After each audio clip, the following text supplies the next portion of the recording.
que le chef de l'État est de retour au pays. Comme vous le voyez sur l'écran, c'est le départ donc du chef de l'État du Burkina en destination de la Côte d'Ivoire et les travaux de la 4e conférence du traité d'amitié et de coopération entre la Côte d'Ivoire et le Burkina donc pris fin à Ouagadougou.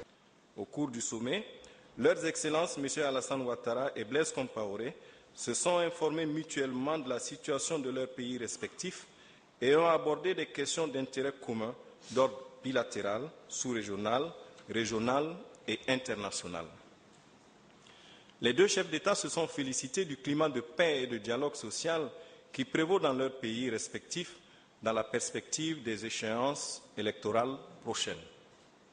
Au plan bilatéral, les deux présidents ont fait l'évaluation des décisions et recommandations issues de la 3e conférence du sommet du traité d'amitié et de coopération tenue le 30 juillet 2013 à Yamoussoukro et identifié de nouveaux domaines de coopération. Concernant le projet de construction de l'autoroute Yamoussoukro-Ouagadougou, la conférence au sommet s'est félicitée de l'achèvement des études de faisabilité et a donné des instructions pour la finalisation des études techniques détaillées.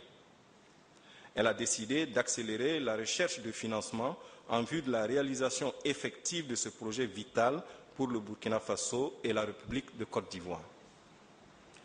S'agissant de la décision portant réhabilitation du chemin de fer Abidjan-Ouagadougou-Kaya et la construction de la nouvelle voie ferrée Kaya-Tambao, la conférence au sommet s'est félicitée de la signature de l'accord cadre de négociation pour la réhabilitation, la construction et l'exploitation du chemin de fer Abidjan-Kaya-Tambao et la construction du terminal minéralier au port d'Abidjan entre le Burkina Faso, la République de Côte d'Ivoire, Pan African Minerals et Bolloré.